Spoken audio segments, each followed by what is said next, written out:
உச்சக்கட்ட பதற்றம். அடுத்தடுத்து சிறைச்சாலைகளில் வெடித்த வன்முறை, 2 பலி, நடந்த துப்பாக்கிச் சூடு. நீதியமைச்சரின் அறிவிப்பு. மெகசின் சிறைச்சாலைக்குள் விழுந்த மர்ம பொதியால் வெடித்த மோதல், 1 பலி, பலர் காயம். பல்லன்சேன சிறையில் அதிகரிக்கும் பதற்றம், அதிகாரிகளை தாக்கும் கைதிகள். பொரளை மெகசின் சிறைச்சாலையில் பதற்ற நிலை, சிக்கிய மர்ம பொதி. பின்னணியில் வெளியான காரணம். ஊழல் முறைப்பாட்டில் சிக்கிய முக்கிய புள்ளியின் மகன்கள். சுருட்டப்பட்ட 135 ஏக்கர் தேயிலை தோட்டம். சொத்து திருட்டு வழக்கில் கொத்தாக சிக்கிய சந்தேக நபர்கள். சுரேஷ் சலே வழக்கில் குறுக்கீட்டு மனுக்கள் ஒத்திவைக்கப்பட்டது.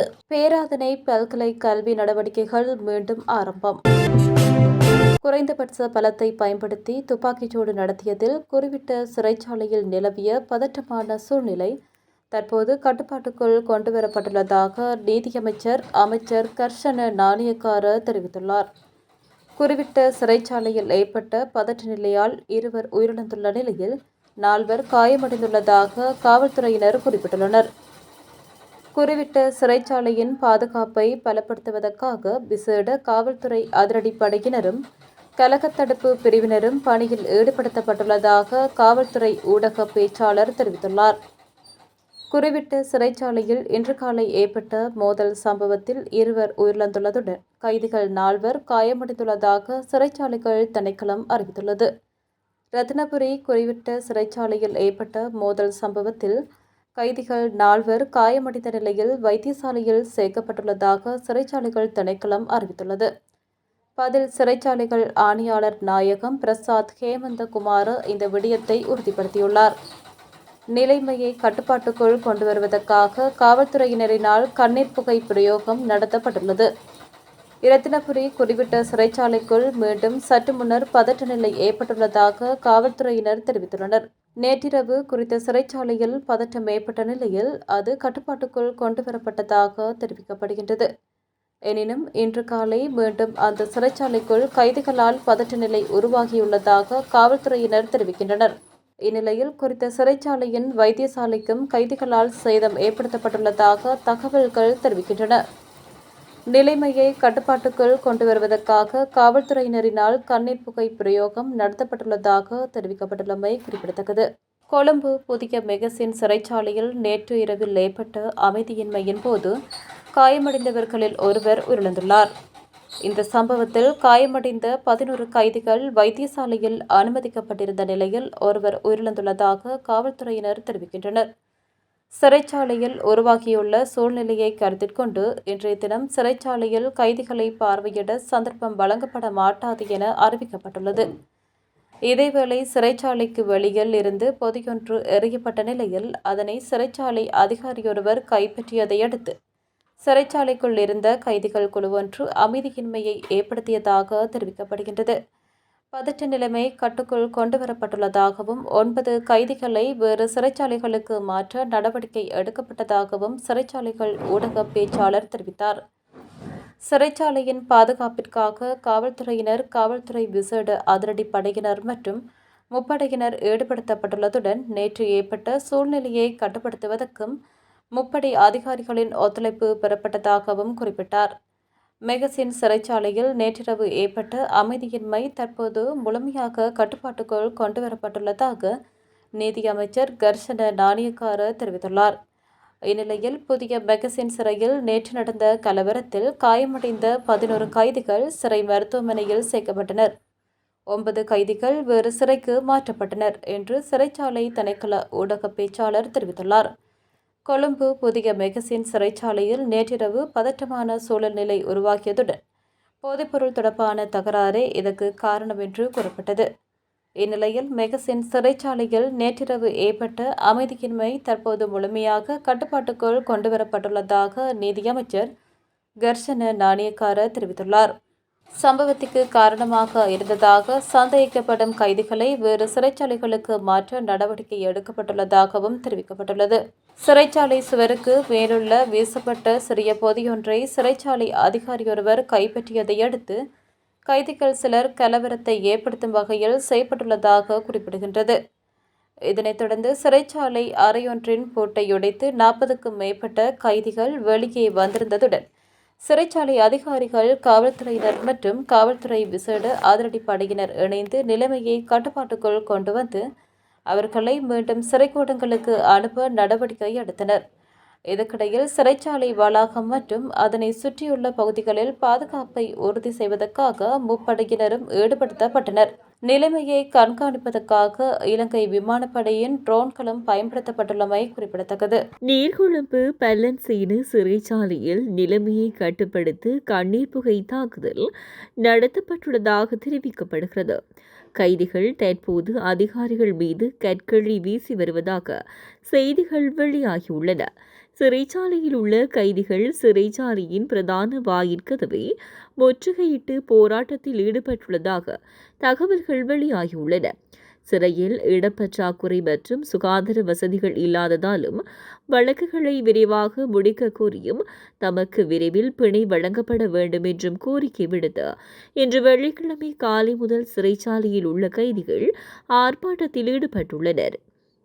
கைதிகள் குழுவினர் கூரையின் மீது ஏறி போராட்டத்தில் ஈடுபட்டதை தொடர்ந்து நீர்கொழும்பு மாவட்டம் தலுபூதாவில் உள்ள பல்லன்சீன திறந்தவெளி சிறையை சுற்றி பாதுகாப்பை பலப்படுத்த நடவடிக்கை எடுக்கப்பட்டுள்ளது. இப்பணிக்காக போலீசார், போலீஸ் சிறப்பு அதிரடிப்படை, கலவர கட்டுப்பாட்டு பிரிவு மற்றும் விமானப்படை ஆகியவை வரவழைக்கப்பட்டுள்ளதாக தெரிவிக்கப்பட்டுள்ளது. இன்று காலை கைதிகள் குழுவினர் போராட்டத்தில் ஈடுபட்டதை அடுத்து மாடியில் கலவரம் வெடித்ததாக தகவல்கள் வெளியாகியுள்ளன. கடந்த மாதம் நீர்கொழும்பு சிறையில் வெடித்த மோதலை தொடர்ந்து அங்குள்ள கைதிகள் குழுவை பல்லன்சீன திறந்தவெளி சிறைக்கு மாற்றுவதற்கான நடவடிக்கைகள் எடுக்கப்பட்டன. இதற்கிடையில் நேற்றிரவு மெகசின் சிறையில் வெடித்த கலவரம் தற்போது கட்டுக்குள் கொண்டுவரப்பட்டுள்ளது. மேலும் ஒரு கைதி உயிரிழந்துள்ளார். காயமடைந்து 11 கைதிகளை மருத்துவமனையில் சேர்க்க நடவடிக்கை எடுக்கப்பட்டது. அதில் ஒரு கைதி உயிரிழந்தார். இன்று காலை குறிப்பிட்ட சிறைச்சாலையிலும் அமைதியின்மை நிலவியது. 2 கைதிகள் உயிரிழந்ததாகவும் மற்றொரு குழுவினர் மருத்துவமனையில் அனுமதிக்கப்பட்டுள்ளதாகவும் தெரிவிக்கப்பட்டுள்ளது. கைதிகள் குழு ஒன்று சிறை மருத்துவமனையையும் சேதப்படுத்தியதாக தெரிவிக்கப்பட்டுள்ளது. நீர்கொழும்பு பல்லன்சீன சிறைச்சாலையிலும் சற்று முன்னர் அமைதியின்மை நிலவி வருவதாக தகவல்கள் வெளியாகியுள்ளன. மேலும் கைதிகள் குழு ஒன்று கூரையின் மீது ஏறியுள்ளதாகவும் தெரிவிக்கப்பட்டுள்ளது. சம்பவ இடத்துக்கு பல போலீஸ் குழுக்கள் அனுப்பப்பட்டுள்ளதாக மூத்த போலீஸ் அதிகாரி ஒருவர் தெரிவித்துள்ளார். இதற்கிடையில் நேற்றிரவு மெகசின் சிறையில் கலவரம் வெடித்த நிலையில் தற்போது கட்டுக்குள் கொண்டுவரப்பட்டுள்ளது.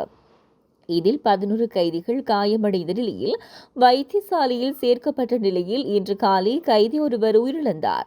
இதையடுத்து இன்று காலை முதல் குறிப்பிட்ட சிறையிலும் கலவரம் வெடித்துள்ளதுடன் 2 கைதிகள் உயிரிழந்ததாகவும் மற்றொரு குழுவினர் வைத்தியசாலையில் அனுமதிக்கப்பட்டுள்ளதாகவும் தெரிவிக்கப்பட்டுள்ளது. கடந்த மாதம் நீர்கொழும்பு சிறையில் வெடித்த மோதலை தொடர்ந்து அங்குள்ள கைதிகள் குழுவை பல்லன்சீன திறந்தவெளி சிறைக்கு மாற்றுவதற்கான நடவடிக்கைகள் எடுக்கப்பட்டிருந்தமை குறிப்பிடத்தக்கது. பொருளை மெகசின் சிறைச்சாலையில் நேற்றிரவு ஏற்பட்ட கலவரத்தில் காயமடைந்து வைத்தியசாலையில் அனுமதிக்கப்பட்டிருந்த கைதி ஒருவர் உயிரிழந்துள்ளார். இந்த கலவரத்தில் 11 கைதிகள் காயமடைந்து சிறை வைத்தியசாலையில் சேர்க்கப்பட்டுள்ளதுடன் 9 கைதிகள் வேறு சிறைக்கு மாற்றப்பட்டுள்ளதாக சிறைச்சாலை திணைக்கள ஊடக பேச்சாளர் தெரிவித்துள்ளார். பொருளை மெகசின் சிறைச்சாலையில் நேற்றிரவு ஏற்பட்ட பதற்ற நிலைமையை அடுத்து சிறைச்சாலை வளாகம் மற்றும் அதனை சுற்றியுள்ள பகுதிகளில் தொடர்ந்தும் பாதுகாப்பு பலப்படுத்தப்பட்டுள்ளது. சிறைச்சாலை சுவருக்கு மேல் வீசப்பட்ட ஒரு சிறிய பொதியை சிறை அதிகாரியொருவர் கைப்பற்றிய பின்னர் கைதிகள் குழு ஒன்று அமைதியின்மையில் ஈடுபட்டுள்ளதாக கூறப்படுகிறது. சிறைச்சாலையின் பிரிவில் தடுத்து வைக்கப்பட்டிருந்த கைதிகள் குழு ஒன்று இரவு 10:20 மணியளவில் திடீரென அந்த பிரிவில் இருந்து வெளியேறி கலவரத்தில் ஈடுபட்டதைத் தொடர்ந்து அங்கு பதற்ற நிலை ஏற்பட்டுள்ளதாக தெரிவிக்கப்பட்டுள்ளது. இதனைத் தொடர்ந்து 40க்கும் மேற்பட்ட கைதிகள் ஒரு சிறை அறையின் பூட்டை உடைத்துக்கொண்டு வெளியே வந்து கலவரத்தில் ஈடுபட்டுள்ளனர். இதனையடுத்து சிறை அதிகாரிகள், போலீசார் மற்றும் போலீஸ் சிறப்பு அதிரடிப்படை அதிகாரிகள் இணைந்து நிலைமையை கட்டுப்படுத்தி அவர்களை மீண்டும் அவர்களது சிறை அறைகளுக்கு திருப்பி அனுப்ப நடவடிக்கை எடுத்துள்ளனர். இச்சம்பவத்துக்கு பின்னணியில் இருப்பதாக சந்தேகிக்கப்படும் சுமார் 10 கைதிகளை ஏனைய சிறைகளுக்கு மாற்றுவதற்கான நடவடிக்கைகள் எடுக்கப்பட்டுள்ளதாகவும் தெரிவிக்கப்பட்டுள்ளது. இந்த கலவரத்தில் 11 கைதிகள் காயமடைந்து சிறை வைத்தியசாலையில் சேர்க்கப்பட்டுள்ளதுடன் 9 கைதிகள் வேறு சிறைக்கு மாற்றப்பட்டுள்ளதாக சிறைச்சாலை திணைக்கள ஊடக பேச்சாளர் தெரிவித்துள்ளார். இதற்கிடையில் சிறை வளாகத்திற்கு உள்ளேயும் வெளியேயும் பாதுகாப்பை உறுதி செய்வதற்காக முப்படைகளின் உறுப்பினர்களும் பணியில் ஈடுபடுத்தப்பட்டுள்ளனர். இந்நிலையில் சிறையில் ஏற்பட்ட கலவரம் தற்போது முழுமையாக கட்டுப்பாட்டுக்குள் கொண்டுவரப்பட்டுள்ளதாக நீதியமைச்சர் கர்ஷன நாணயக்கார தெரிவித்துள்ளார். சட்டவிரோத போதைப்பொருள் தொடர்பில் கைதிகளுக்கு இடையே ஏற்பட்ட முறுகலே இந்த மோதலுக்கும் பதட்ட நிலைமைக்கும் காரணம் என தகவல்கள் தெரிவிக்கின்றன. இதற்கிடையில் ஏற்பட்டுள்ள நிலைமையை கருத்தில் கொண்டு இன்று சிறைக்குள் பார்வையாளர்களை அனுமதிக்க வேண்டாம் என்றும் முடிவு செய்யப்பட்டுள்ளதுடன் மேலதிக விசாரணைகள் தொடங்கப்பட்டுள்ளதாகவும் அவர் கூறியுள்ளார். கடந்த அரசாங்கத்தில் முக்கியத்துவம் வாய்ந்த ஒருவரின் 2 மகன்களால் வேறு நபர்களை பயன்படுத்தி சொத்துக்கள் கையகப்படுத்தப்பட்டுள்ளதாக ஆதாரத்துடன் குற்றச்சாட்டுகள் முன்வைக்கப்பட்டுள்ளது. தொலஸ்பாக பகுதியிலுள்ள 135 ஏக்கர் தேயிலை தோட்டம் மற்றும் அரை ஏக்கர் காணியில் 1918ஆம் ஆண்டு நிர்மாணிக்கப்பட்டதாக கூறப்படும் பங்களா ஒன்றும் இவ்வாறு கையகப்படுத்தப்பட்டுள்ளது. இது தொடர்பில் விசாரணை நடத்துமாறு கோரிக்கை விடுக்கப்பட்டுள்ளது. இதன் அடிப்படையில் லஞ்சம், ஊழல் மற்றும் வீண்விரயத்துக்கு எதிரான குடிமக்கள் சக்தி நேற்று லஞ்ச ஊழல் ஒழிப்பு ஆணைக்குழுவில் முறைப்பாடு ஒன்றை சமர்ப்பித்துள்ளது. தமது அமைப்புக்கு அநாமதேயமாக கிடைத்த தகவலுக்கமைய இந்த முறைப்பாடு செய்யப்பட்டுள்ளது. மேலும் இந்த காணிக்கான 1386 இலக்க பத்திரம் மற்றும் 876 இலக்க காணி வரைபடம், காணி உறுதிக்குறிப்பீடு என்பவற்றையும் மேலதிக விசாரணைகளுக்காக ஆணைக்குழுவில் சமர்ப்பிக்க முடியும் என முறைப்பாட்டை சமர்ப்பித்த குடிமக்கள் சக்தி அமைப்பின் தலைவர் ஜாமுனி கமந்த துஷார தெரிவித்துள்ளமை குறிப்பிடத்தக்கது. சொத்து திருட்டு வழக்கில் தேடப்பட்டு 2 பெண் சந்தேக நபர்கள், திருட்டுக்கு உடந்தையாக இருந்த ஆண் சந்தேக நபர் ஒருவர் மற்றும் மற்றொரு பெண் சந்தேக நபர் என மொத்தம் 4 பேர் மவுண்ட் லிவினியா குற்றப்புலனாய்வு பிரிவினரால் கைது செய்யப்பட்டுள்ளனர். ஜூலை 18ஆம் தேதி ஒரு வீட்டுக்குள் புகுந்து ரூபாய் 1,41,00,000 மதிப்புள்ள தங்கப் பொருட்களை திருடிய குற்றம் தொடர்பாக தொடங்கப்பட்ட விசாரணையை தொடர்ந்து இந்த சந்தேக நபர்கள் கைது செய்யப்பட்டனர். அதன்படி இந்த திருட்டில் ஈடுபட்ட 2 சந்தேக நபர்கள் நேற்று தெஹிவளை பகுதியில் கைது செய்யப்பட்டனர். மேலும் குற்றத்துக்கு உடந்தையாக இருந்த மற்றொரு சந்தேக நபர் ஹட்டன் பதானா பகுதியில் கைது செய்யப்பட்டார். குறித்த சந்தேக நபர்களால் 8 ஜோடி தங்க காதணிகள், 4 தங்கப்பதக்கங்கள், ஒரு கைக்காப்பு, 10 தங்க நெக்லஸ்கள், ஒரு கைக்காப்பு மற்றும் 2 தங்க மோதிரங்கள் உள்ளிட்ட நகைகள் திருடப்பட்டுள்ளது. இந்த நகைகள் அனைத்தும் காவல்துறையினரால் கைப்பற்றப்பட்டு மவுண்ட் லெவனியா காவல் நிலையத்தில் ஒப்படைக்கப்பட்டுள்ளன. சந்தேக நபர்களுக்கு 28, 46 மற்றும் 53 வயது என்றும் அவர்களில் ஒருவருக்கு 28 வயது என்றும் அவர்கள் ஹட்டன் பதானா பகுதியை சேர்ந்தவர்கள் என்றும் காவல்துறை விசாரணையில் தெரியவந்துள்ளது. இது தொடர்பான மேலதிக விசாரணைகளை மவுண்ட் லெவனியா காவல்துறையினர் மேற்கொண்டு வருகின்றனர். அரசு புலனாய்வு பிரிவின் முன்னாள் பணிப்பாளர் சுரேஷ் சலே தாக்கல் செய்த மனு தொடர்பான இடைமனுக்கள் மீதான பரிசீலனை ஒத்திவைக்கப்பட்டுள்ளது. குறித்த உத்தரவை மேல்முறையீட்டு நீதிமன்றம் இன்று ஒத்திவைத்துள்ளது.